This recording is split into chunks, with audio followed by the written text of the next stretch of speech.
Começamos aqui mais um JC nas eleições 2018, nosso debate que acontece às quartas e sábados, conversando aqui com os nossos convidados, os nossos entrevistados a respeito do quadro eleitoral, da disputa, o que aconteceu durante a semana. E hoje nós estamos recebendo então o ex-prefeito Nevoeiro Júnior do Democratas. Bom dia, tudo bem com o senhor? Bom dia, é um prazer estar aqui. Conversar também com o Alcir Russo do Partido Verde. Bom dia, Alcir, tudo bem? Bom dia, Carla. Realmente um prazer. Marco Pérez, do PR, bom dia, tudo bem? Bom dia, Carla, bom dia você, ouvinte, e agradeço aqui o convite de estar aqui. Nosso objetivo é conversar com os nossos ouvintes, né? Nós precisamos também nos informar a respeito do que vem acontecendo nesse processo, uma eleição considerada importantíssima para o rumo que o país vai tomar a partir daqui. Como é que o senhor vê o quadro até o momento, Nevoeiro? A gente tem candidato demais ou isso é importante também, é bom para a democracia? Não, eu acho que tem candidato demais. O Brasil, infelizmente, tem uma quantidade muito grande de partidos que gera uma quantidade enorme de candidatos.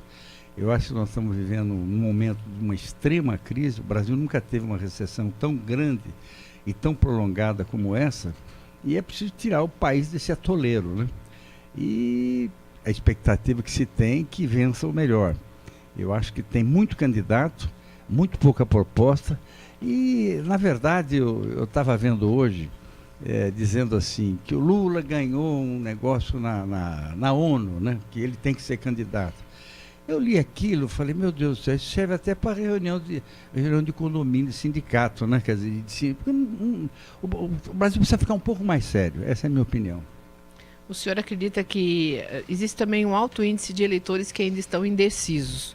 Isso quer dizer que, apesar desse vasto leque, não há um perfil que desperte aí a confiança, a credibilidade nos eleitores até o momento? Não tem dúvida nenhuma, sua colocação é absolutamente correta. O que eu percebo é que o grande adversário de todos os candidatos chama-se voto em branco.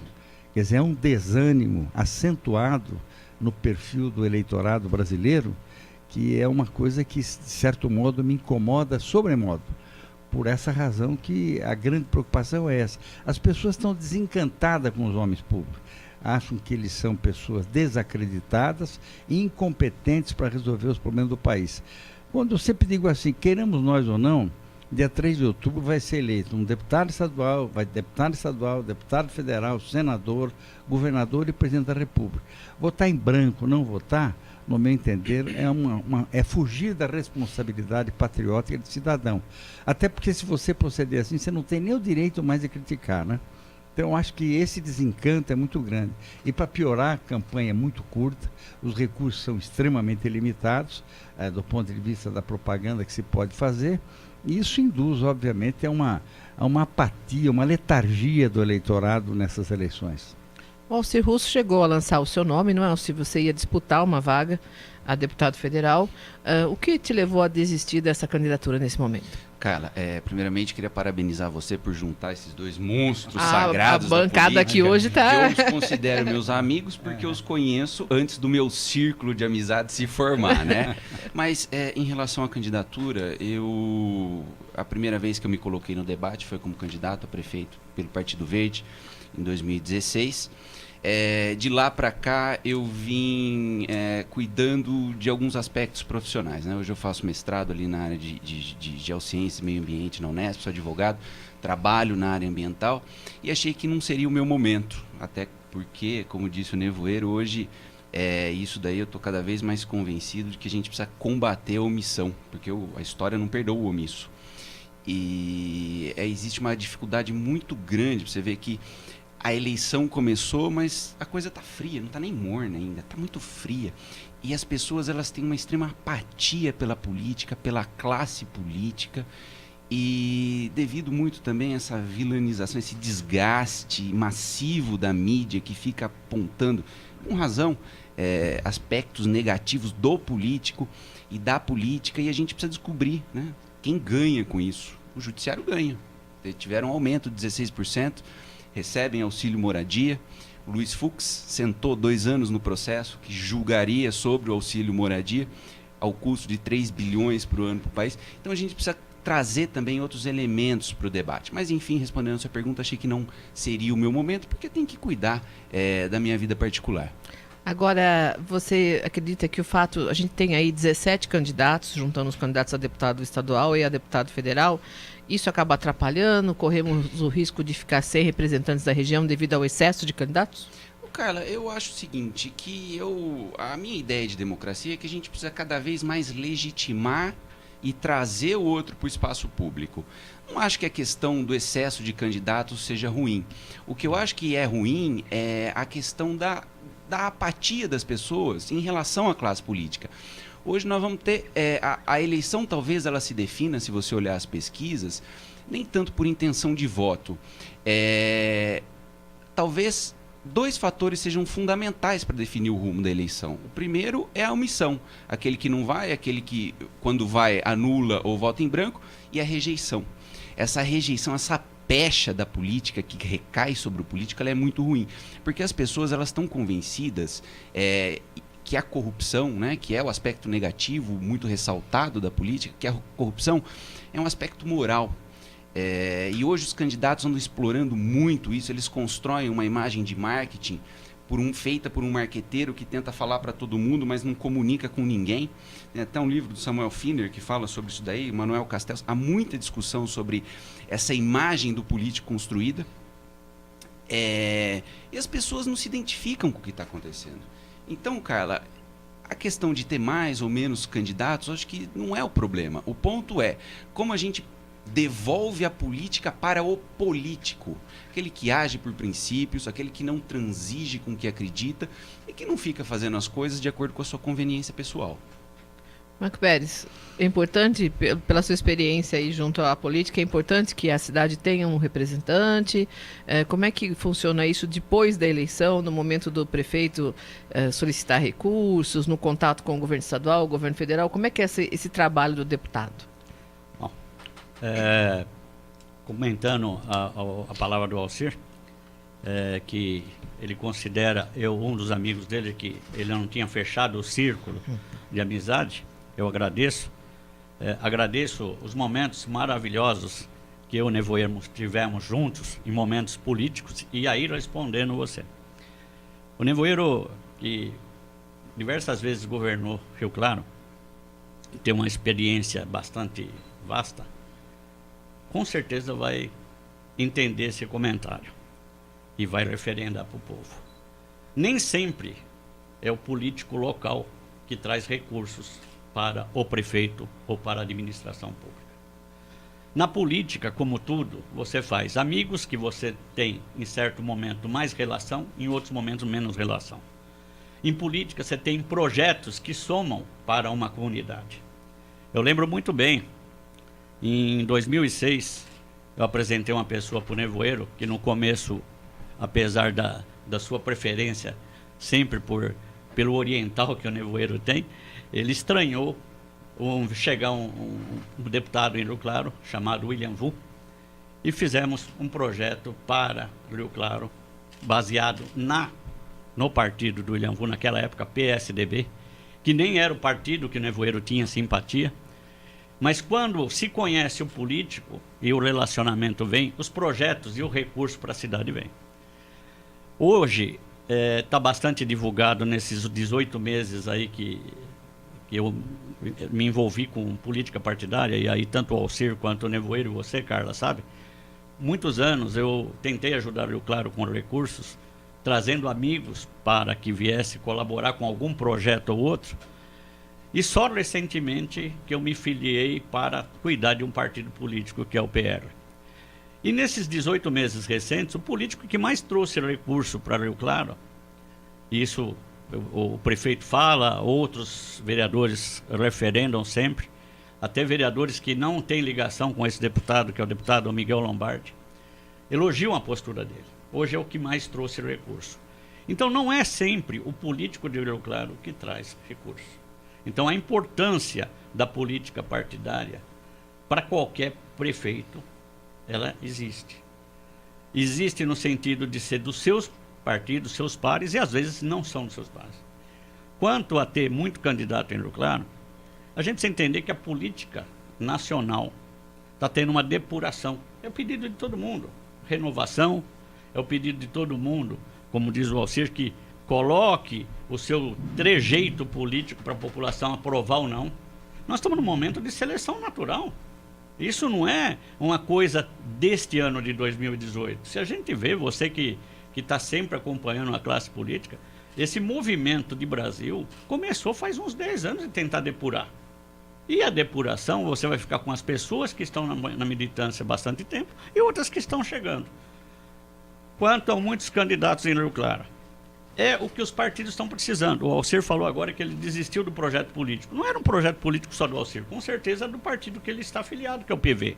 Era um projeto do PV de estar em Rio Claro. É um partido que corre um risco, um partido exemplar em nível mundial. É um partido que em nível mundial tem uma bandeira que são semelhantes em qualquer país do mundo. E corre o risco no Brasil, depois com essa eleição, que vão ter a representatividade de voto, morrer no Brasil. Talvez o Alcir não esteja fazendo realmente um projeto político certo para o momento. Você falou de omissão. Talvez você vai ser um daqueles que colabora para o PV morrer e não existir mais depois da próxima eleição de 2018. Essa eleição está sendo influenciada por essa questão dos partidos também. Os partidos estão com estratégias para sobreviver, né, nesse momento. Agora, eu gostaria de aproveitar também a presença do Marco Pérez aqui. Marco Pérez recentemente protagonizou em um episódio, acabou tendo uma repercussão, inclusive no Jornal Cidade, aqui na Rádio Celso Jovem Pan News. O senhor estava na Câmara Municipal como assessor do vereador Luciano do Bom Sucesso.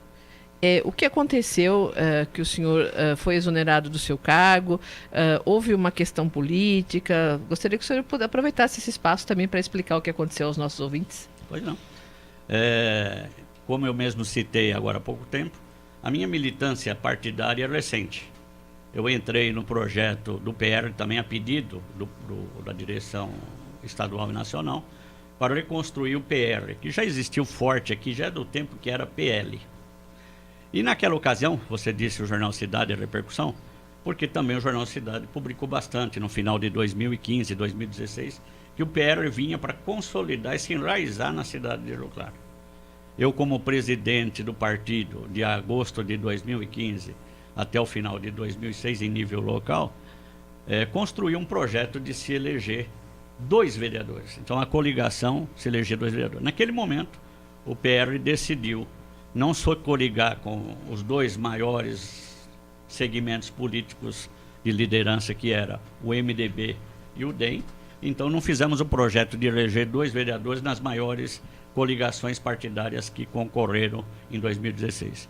Fizemos um projeto para eleger 2 vereadores numa coligação só desses 2 partidos, que era o PR e o PRB, e fizemos esse projeto vingar.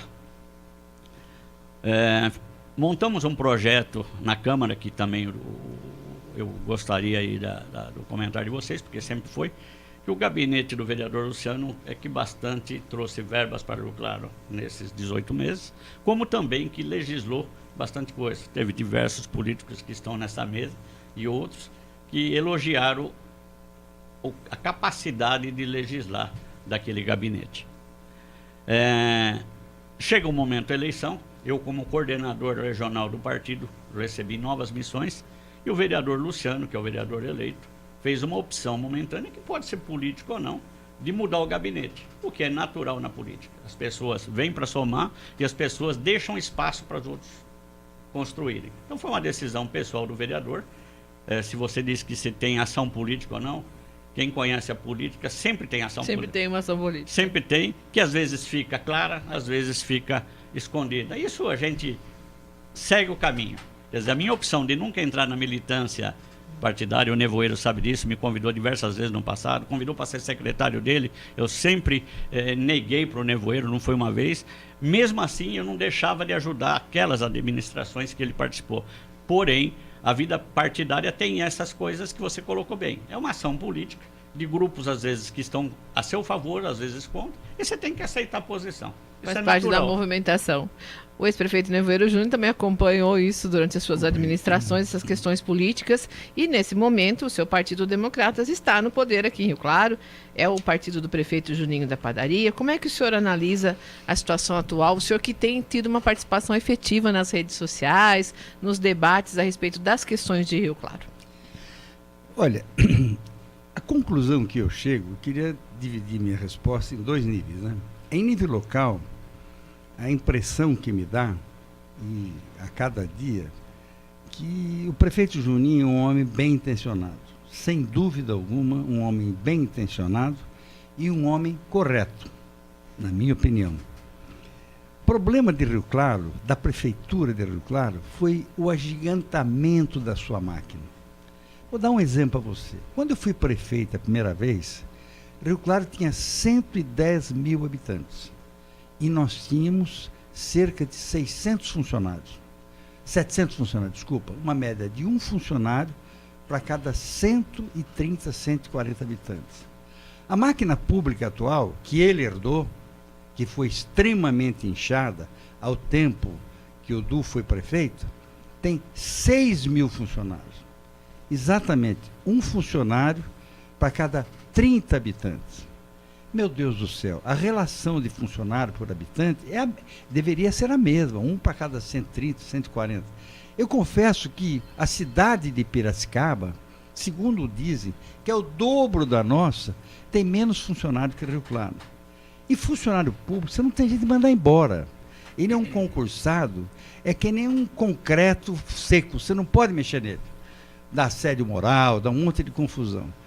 Eu não tenho nada contra funcionário público.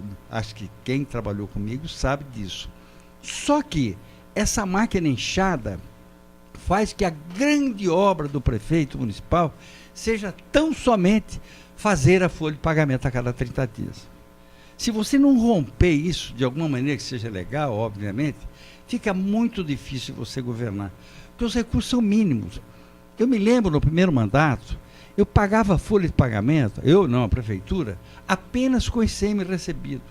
No segundo mandato, que eu votei 8 anos depois, precisava o ICM e o FPM. Hoje você precisa o ICM, o FPM, mais os tributos municipais. Quer dizer, o problema é o seguinte, quem estiver lá dificilmente terá condições de fazer coisa. Acho que ele é uma administração correta, não está envolvido em nenhum mar de lama, nenhuma acusação dessa natureza. É um homem que começou a vida pública comigo, quando me elegi prefeito, ele vereador, e está tentando acertar.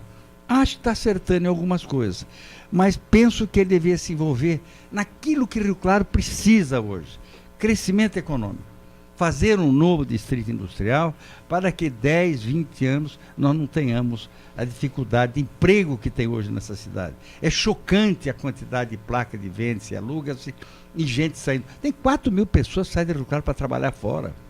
Por quê? Porque não tem emprego nessa cidade. Tem que trazer as grandes... O Du deixou perder a Mercedes para Iracemápolis e deixou perder uma empresa para Tirapina. Não faz o menor sentido. Você tem que fazer um crescimento econômico. Segunda coisa que eu queria dizer é o seguinte, na política, o homem público vale pela quantidade de votos que tem. Acho que todos nós aqui estamos de acordo com isso. O que eu vejo? Dos candidatos locais, o único que eu posso opinar é em relação ao Demarque. Não é porque seja meu cunhado, não.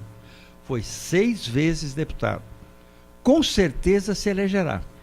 Mas o que é muito importante, se o Aldo não fosse deputado, o AME não estaria em Rio Claro, Poupa Tempo não estaria em Rio Claro, o Bom Prato não estaria em Rio Claro, a estrada de Piracicaba não estaria duplicada como foi.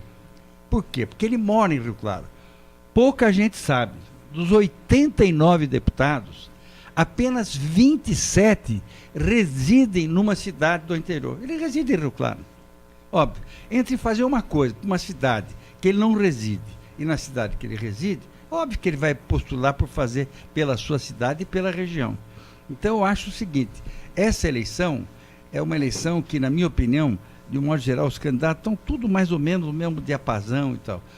Eu tenho feito uma pregação na internet que as pessoas devam votar para deputado estadual e deputado federal em candidatos de Rio Claro. E de Rio Claro é quem mora em Rio Claro. Pelo menos se a gente quiser xingar ele, nós sabemos onde podemos encontrá-lo. Então, acho que esse é o grande drama nesse momento. Que a política está tão fria que é melhor você ter alguém bem próximo do que você não ter ninguém ou alguém que você precise falar e o telefone esteja muito longe.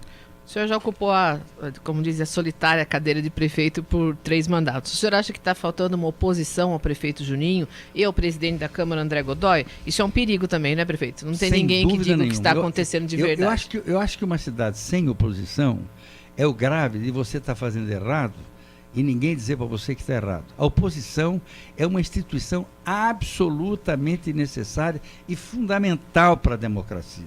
Eu acho que está faltando alguém que vá lá e critique o que está errado. Mas não fazer... Agora, uma coisa que é importante você observar é o seguinte, você deveria perguntar por que não tem oposição na Câmara? Você sabe quanto custa a Câmara Municipal para a sociedade de Rio Claro? Não? Custa 6% da arrecadação de impostos. Sabe quanto representa 6%? 40% do que nós gastamos em saúde pública. É muito gasto para tanta gente. Eu fui vereador por 2 mandatos. A Câmara tinha 8 funcionários. E a cidade dobrou de tamanho e o número de funcionários aumentou 10 vezes mais. Quer dizer, é preciso redimensionar, rediscutir essa remuneração, os gastos, e no sentido de melhorar as condições. Porque a verdade é o seguinte, eu nunca vi as pessoas sofrerem tanto, não é Rio Claro, é no Brasil, com atendimento de saúde, com atendimento de tudo quanto é natureza. Então, a rigor, é preciso redimensionar. Não 19, pode... O número de 19 é muito alto? O Eu senhor acho acha que poderia ser menos? Não precisa mais do que 15. Quer dizer, 19 não, mas não precisa nada, 15 pessoas. Porque hoje, eu penso que é fundamental você mostrar à sociedade, olha, você sabe que nós estamos gastando 40% do que gasta em saúde para alimentar a Câmara Municipal. Não é preciso ela ser tão grande assim. Você veja bem, a cidade não dobrou de tamanho e o número de assessores aumentou 10 vezes mais. E não é culpa da atual administração. Acho sim que é preciso uma oposição inteligente, mostrando os erros, para que o administrador possa corrigir os seus erros. Mas para tomar uma medida como essa, de implantar essa redução na máquina pública, é preciso ter coragem, né, prefeito? Bom, é difícil, vai enfrentar uma resistência danada. Eu penso assim o seguinte, quem corre por gosto não cansa. Por exemplo, eu não sou candidato, estou afastado da vida pública. Então eu posso me dar o luxo, eu brinco até muitas vezes, de me apresentar a uma pessoa e dizer assim, desculpe, meu ciclo de amizade já está completo. É brincadeira isso, obviamente. Mas ou você é prefeito para assumir riscos e assumir responsabilidade e arcar, até do ponto de vista civil, do ponto de vista criminal, ou então você não pode passar 4 anos como se fosse um banana lá sem fazer nada. Não dá mais. Quer dizer, eu vejo assim, a prefeitura agora resolveu fazer o pagamento do dia 5. Não sei como é que vai fazer em dezembro, onde você consumiu as receitas de CM, a receita de fundo de garantia, de FPM, de PVA, entende? Então é preciso realmente encarar o problema. No último mandato do senhor, o senhor tentou isso? Tentei. O senhor pensou em enxugar mais? Eu tenho orgulho de dizer que em todos os mandatos eu entreguei a prefeitura com o mesmo número de funcionários. Obviamente, pelo menos não aumentou. Não conseguiu diminuir, mas pelo menos não aumentou. Exatamente, não pode aumentar o número de funcionários. Porque a arrecadação não tem sentido você pagar imposto para nada. Quer dizer, para um atendimento sofrível em todas as áreas, quer dizer, não tem o menor sentido. Então, o problema hoje da máquina pública brasileira, de um monte, é esse gigante que tem, sustentar Brasília. Brasília é uma cidade que não produz um pé de alface e tem uma renda per capita que é o dobro de São Paulo. Como é que pode um negócio desse? Quer dizer, não tem o menor sentido. Eu quero agradecer também a participação dos nossos ouvintes, dos nossos internautas. Algumas perguntas, como a do Marcos, da Vila Alemã, e também da dona Aparecida, da Vila Nova, nós já respondemos aqui na nossa conversa sobre o excesso de candidatos, a questão de se é importante eleger deputado de Rio Claro ou não. Tem também uma pergunta do Rui, do Jardim Novo, a respeito da questão das redes sociais. Se numa campanha curta como essa que estamos vivendo aqui, as redes sociais podem ajudar ou atrapalhar. Eu já queria fazer um comentário que, em questão de WhatsApp, às vezes pode atrapalhar. Tem candidato se excedendo e a gente começa a ficar cansado dele e já não quer mais, né? O eleitor também fica enjoado, né? Ou seja, se a pessoa é muito insistente, toda hora lá mandando o seu santinho, não vai ter muito efeito, né? Cara, de fato, existe você precisa saber explorar os canais de comunicação. A grande dificuldade hoje, talvez, seja comunicar, porque existe uma barreira, um bloqueio. E nós temos um caso clássico, no meu ponto de vista, talvez os dois discordem, talvez o Nevoeiro discorde, mas o Marquinhos talvez concorde, do Dória, que saturou a comunicação e levou aquilo, ele conseguiu transformar aquilo num índice de 52% de rejeição na capital de São Paulo. Eu só queria fazer um contraponto aqui, que o Marquinhos comentou a questão de candidato. Eu acredito, questão do partido, né? Eu acredito o seguinte, Marco, assim como você, a construção de um partido ela não se faz só por meio dos candidatos. É importante o voto, são importantes vários elementos que configuram a estrutura partidária. Mas como você mesmo disse, se o Partido Verde desaparecer, isso é um fato de seleção natural. Eu tenho que reconhecer a minha limitação de que agora talvez eu não possa contribuir. Até porque não sou eu que gasto dinheiro de fundo partidário, né, Nevoeiro? Jantando em restaurante caro em São Paulo, tomando vinho, como a Folha de São Paulo noticiou. E se o Partido Verde morrer, como é a tendência de 70%, 80% dos partidos... Estou falando uma coisa que é extremamente desfavorável para mim, porque, gente, eu sou do Partido Verde e estou falando que ele pode desaparecer. Pode, não adianta eu contestar a realidade. Eu garanto para você que, como ideia, ele sobrevive. E eu vou ser um dos que vai trabalhar para que isso se reestruture. Muito bem. Posso... Rede social? Rede social, acho que aqui eu e o Nevoeiro somos os mais antigos. O meio de comunicação, ele evoluiu muito. Antigamente, você trabalhava numa estrada, você recebia um recado do BIP, tinha que ir no orelhão para falar com a sua empresa, com o seu dirigente ou com o seu funcionário. A velocidade de comunicação, ela é ótima, não importa o meio, inclusive o WhatsApp. Depende de cada um saber para que usa a ferramenta que tem na mão. E como disse o Alcir, se até um político como o Dória, né, que se dizia um especialista em comunicação, exagerou e por isso levou tanta informação que passou a ser rejeitado, isso é natural, qualquer um. Mas eu queria fazer um comentário sobre uma posição que o Nevoeiro respondeu uma questão sua. A Câmara de Rio Claro hoje está com 19 vereadores. A Constituição Federal diz o seguinte, que cidades do porte de Rio Claro podem ter até 21. Então, como eu sou um legalista e tudo que eu me baseio, eu vejo aquilo que é legal, a opção é sua de fazer o que não é legal, Rio Claro poderia ter 21 vereadores. Eu sou daqueles que insiste que a representatividade, quanto maior, melhor. Também o Nevoeiro é muito bem informado e na Constituição Federal diz que o município do porte de Rio Claro pode gastar 6% do seu orçamento para a Câmara Municipal. Ele está certinho. Só que Rio Claro, eu vou falar de memória, porque passei na Câmara num período muito curto, mas eu tentei viver a Câmara tudo que podia, gasta perto de 4,4%. Portanto, bem aquém daquilo que é Constituição. Mas até, né? É o teto, né? Só concluindo. E é justamente isso. A Câmara de Rio Claro, ela não é uma Câmara que gasta o seu limite. E também não deve ser. E o maior gasto da Câmara é um grande erro da administração pública. O Nevoeiro falou aí uma frase muito boa que eu não vou esquecer, que Brasília, figurativo, não produz um pé de alface e tem uma renda per capita muito grande. E como Brasília, que cria um problema para a nação grande, que é o gasto que se tem com o aposentado funcionário público.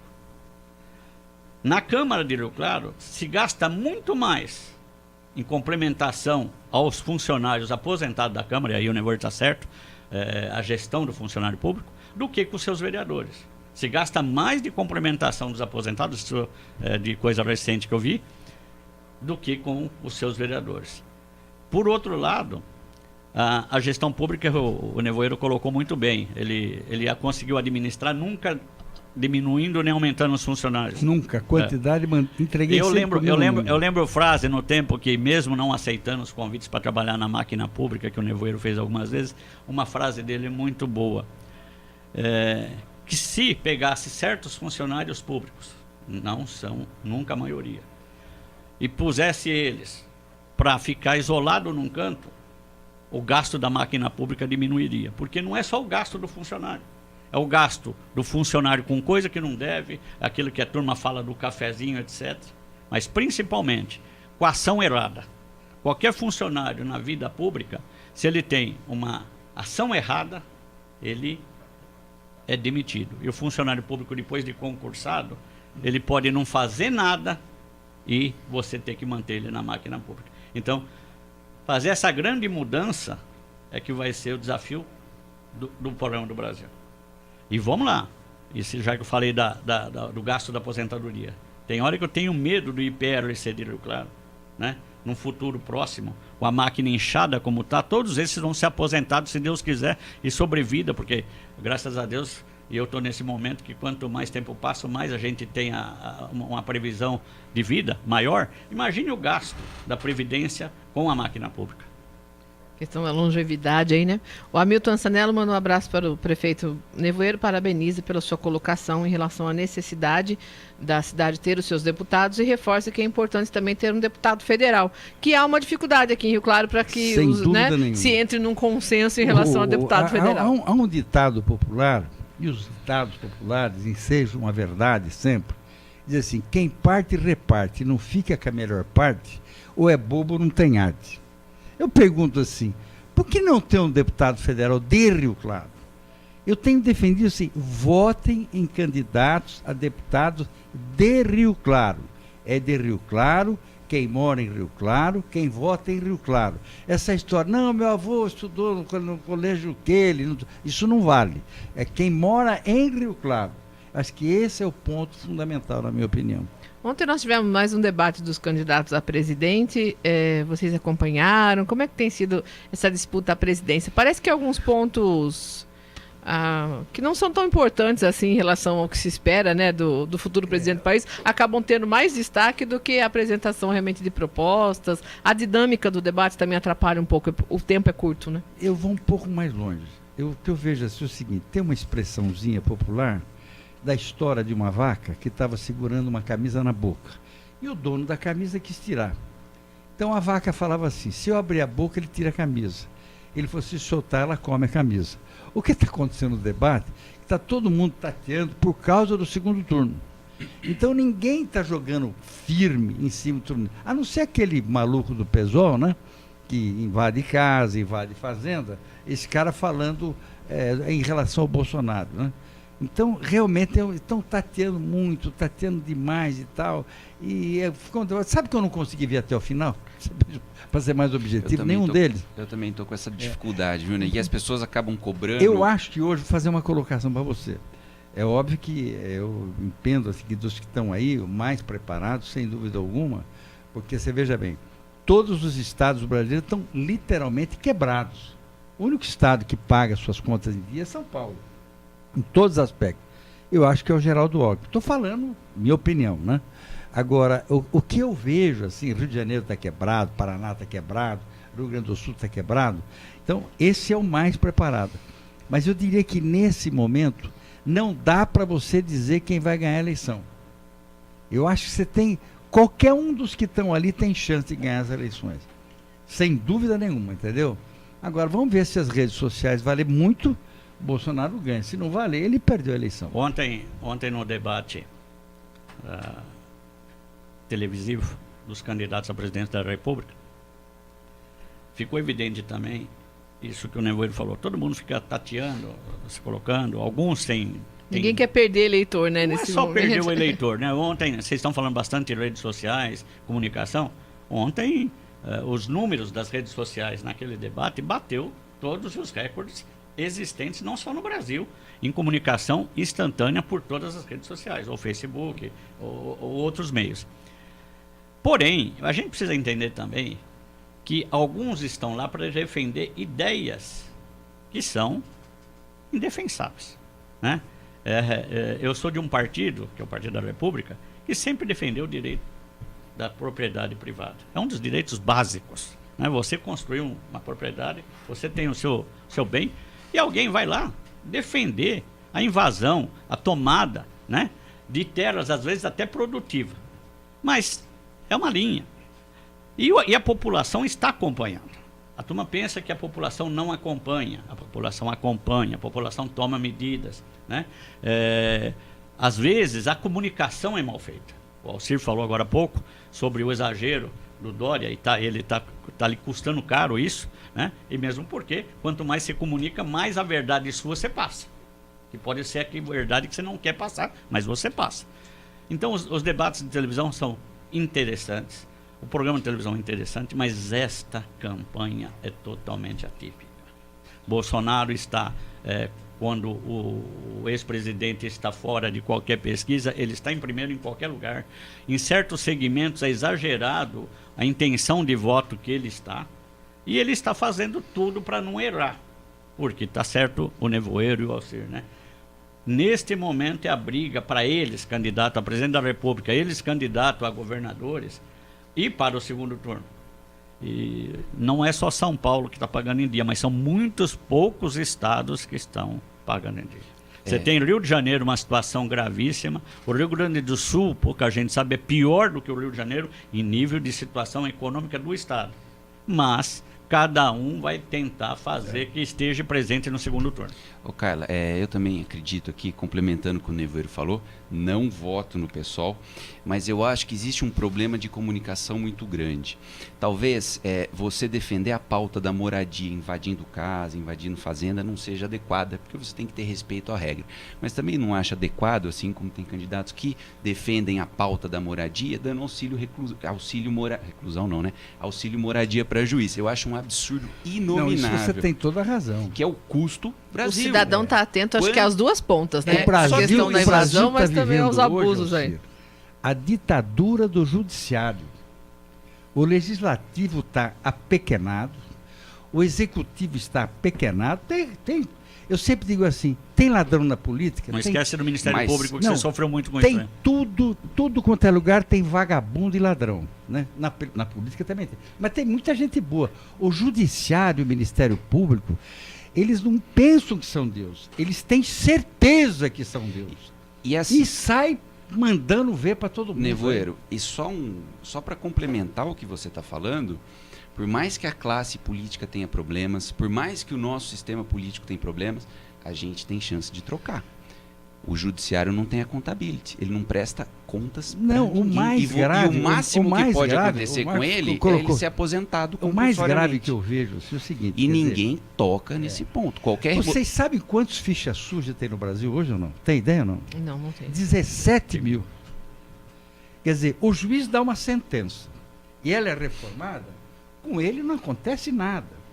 O promotor faz uma denúncia e a denúncia não é aceita, com ele não acontece nada. Ao administrador público, não. Se ele exorbita, ele entra na ficha suja. Se ele claudica, ele entra na ficha suja. Ora, se você errou, teve intenção, mas você roubou, não, eu não roubei, você não pode ser responsabilizado por um ato que você praticou no governo do Estado, enfim, nessa marca. Então, eu acho o seguinte, o Brasil hoje precisa rever. E essas imoralidades que você fala muito bem, quer dizer, não tem sentido. Eu ouvi uma vez uma expressão do Cantídio Sampaio, político brilhante, já falecido, já pertence à história. Ele dizia assim, o governo não pode pedir sacrifício à sociedade se ele não dá sacrifício. O judiciário não pode, o Ministério Público, pedir sacrifício se ele não dá sacrifício. Está entendendo? Quer dizer, eu acho que esse é o grande problema que esse país está vivendo. Citar aqui a participação dos nossos ouvintes, o Fabrício Santos, elogiando aqui a nossa mesa hoje. Hoje a discussão está boa aqui. E o Antônio Arcanjo que já esteve aqui na nossa equipe de jornalistas do JC. Hoje o Antônio integra o governo municipal, mandando um abraço também para todos os convidados e para a equipe aqui. Antônio, venha também participar aqui um dia com a gente. Falando a respeito o Marco Pérez citou a situação aí das pesquisas que mostram o ex-presidente Lula à frente, quando o seu nome está incluído, mas existe toda uma discussão aí que a candidatura de Lula não vai para frente. Como é que vocês analisam a interferência dessa situação do Lula no quadro geral da eleição? Vai tumultuar a escolha para presidente? Não, eu acho gravíssimo o seguinte, eu nunca ouvi falar que preso tem direito de ser candidato. Eu me sinto até à vontade para dizer que eu ganhei uma eleição, tendo sido condenado, e governei essa cidade por 1 ano e meio preso, executando, mas eu fui eleito. Quer dizer, quando eu fui candidato, eu tinha condições de ser eleito. E nesse período, o Rio Claro foi escolhido como a cidade que tinha o melhor programa de industrialização do Brasil. Pois bem, o indivíduo que está na cadeia não pode ser candidato. Quer dizer, o Lula não pode ser candidato porque ele está preso. As provas contra ele são irrefutáveis. Quer dizer, não deveria nem estar participando, não tem como. Demora muito para registrar a pesquisa. Ele é carta fora do baralho.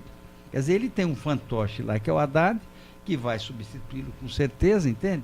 Então ele é carta, não tem dia nem... Ele não pode ser candidato. Consegue transferir esses votos? Não sei, talvez consiga uma parte desse. Eu tenho acompanhado muito, não tanto o debate, porque existe uma dificuldade de comunicar e eles acabam ficando maçantes. Mas eu tenho acompanhado a questão das pesquisas eleitorais, Carla. O único que tem potencial de transferência de votos é o próprio Lula. E isso daí... Essa celeuma do Lula, essa dúvida, é a incapacidade que a classe política tem de dar resposta para as demandas da sociedade. Fica cada vez mais dependendo de juiz para falar se vai ou não, cada vez mais judiciário para saber se pode ou não fazer aborto, cada vez mais a gente delega, transfere uma coisa tão importante que é a discussão daquilo que a gente vai entender por norma e que a gente vai ter que cumprir, né? A sociedade não está conseguindo exercer, né, essa classe função. política, talvez por conta do sistema político, por conta de várias coisas, ela não dá resposta para as demandas. Nós estamos vivendo hoje a ditadura do judiciário. Eu respeito, eu sou frontalmente contra o aborto. Sempre fui. Acho que a mulher tem direito de fazer o que quiser com o corpo dela, mas não com a vida que está dentro dela. Pois bem, isso está na Constituição. O judiciário não tinha que se meter a dar palpite se pode 3 semanas, 12 semanas, alguma coisa que eu vá. E mais do que isso, Nevoeiro, já existe, eu sou radicalmente contrário ao aborto também, mas já existe regulamentação do Congresso no Código Penal. Então, mas se não tiver, alguém tem que mudar a lei. Eu vou ver se eu consigo responder. Só complementando aqui. Nesse negócio a pergunta da Carla complementando aqui minha colocação. Então é o seguinte, eu acho que o judiciário está começando a legislar no Brasil. Você tem 3 tipos de ditadura. A ditadura do executivo, que é a mais sangrenta, a ditadura legislativa, que é a mais corrupta, e a ditadura do judiciário, que é a mais perversa. Nós estamos vivendo hoje a ditadura do judiciário, na minha modestíssima opinião. O judiciário virou lei, está legislando hoje, que não é função dele. Só para tentar aproveitar o tempo, porque eu acho que... Nosso tempo também está terminando aqui. Essa colocação que a Carla fez sobre o ex-presidente Lula preso, e o Nevoeiro está certo, né? A legislação é clara, né? Se tem uma lei que nasceu do povo e que está vigendo, é a lei da ficha limpa. Portanto, ele não pode ser candidato. Também falamos aqui que os partidos estão tentando se salvar para se manter com os fundos partidários pós-eleição, baseado nos seus votos. É lógico que hoje tem pesquisa que diz que o Lula é o único que consegue transferir, e tem gente que mede que ele consegue transferir perto de 15% dos votos que ele tem para a terceira, ou 15% de voto. Só que, enquanto o PT está fazendo todo esse estardalhaço, usando até o órgão internacional para interferir em eleição local, e como disse o Nevoeiro, ele falou uma frase hoje que talvez ele não saiba, mas um juiz do Supremo Tribunal falou ontem, que aquele papel tem tanto valor quanto uma reunião de condomínio. O que o PT está tentando fazer é aproveitar esse momento que a imprensa nacional está dando de cobertura para esse fato, né? Fazer com que a votação que o PT pensava em perder totalmente não a perca. Esse é o pano de fundo desse movimento. Não é só eleição de presidente, é tentar salvar o PT naquela destruição que ele sofreu no Brasil quase todo, com exceção do Nordeste e um pouco do Norte. É tentar salvar o partido, não é outra coisa. E se é o Haddad, se é outro, na hora que colocarem, a população vai saber. Mas lembra, não é só eleição majoritária, eles estão tentando salvar o partido na proporcional. Nosso tempo, infelizmente, terminou. Passou rápido demais aqui, conversa muito boa. É sempre assim, né? Quero agradecer a participação dos nossos convidados. Já deixar o convite para que vocês retornem até o dia das eleições. Nós vamos continuar aqui com o nosso debate às quartas e sábados. Ex-prefeito Nevoeiro, muito obrigada pela sua presença. Eu que agradeço. Sempre com seus comentários. É bom ouvir a voz da experiência também, né? Quem já passou sabe avaliar muito bem a situação. Alcir, muito obrigado pela sua participação. Carla, em pé e às ordens. Estaremos aqui também, com certeza, em novas oportunidades. Marco Pérez, obrigado pela sua participação. Eu é que agradeço o convite, agradeço a oportunidade e dizer da importância desse meio de comunicação todo o conglomerado, que uma nota que vocês colocaram no jornal que nós veríamos hoje, teve gente da Bahia que ligou, então teve vereador da Câmara que pediu para mandar abraço, que nem Irander Augusto, ou seja, a importância desse meio de comunicação na nossa cidade. Mantenha o povo informado, porque o povo vai votar melhor. Agradecer aos nossos ouvintes, aos nossos internautas.